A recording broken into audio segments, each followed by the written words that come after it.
اللہ کے رسول صلی اللہ علیہ وسلم 16 مہینے تک بیت المقدس کی طرف نماز جو ہے منہ کر کے نماز پڑھ رہے تھے. قبلہ چینج کر دیا, کعبۃ اللہ کی طرف نماز پڑھنا ہے.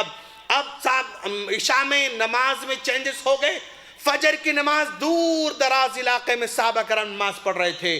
فجر کی نماز چل رہی ہے, امام صاحب کھڑے ہوئے ہیں, پورے مصلی یہاں پر کھڑے ہوئے ہیں. اعلان کیا پیچھے آنے والے نے, بھئی کیا تم لوگوں کو نہیں معلوم کہ اللہ تعالیٰ نے رات میں قبلہ چینج کر دیا ہے اور بیت المقدس سے نکل کر کیا ہوا ہے, آپ یہ بیت اللہ ہوا ہے. تو نماز کی حالت میں امام صاحب یہاں سے نکل کے وہاں جا کے وہاں ٹھہر گئے.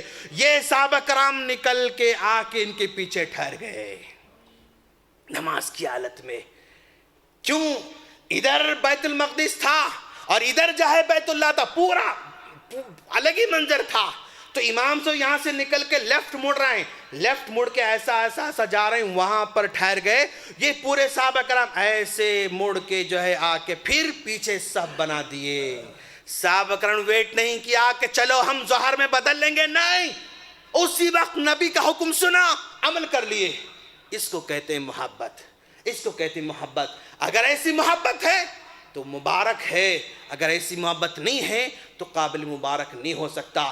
نبی سے محبت کرنے کا طریقہ ویسے ہو جیسے صحابہ کرام کا تھا تو کامیاب ہوں گے. اور مزید ویڈیوز دیکھنے کے لیے ہمارے یوٹیوب چینل کو سبسکرائب کریں, بیل آئیکن دبانا نہ بھولیں اور شیئر ضرور کریں. فجزاکم اللہ خیرا.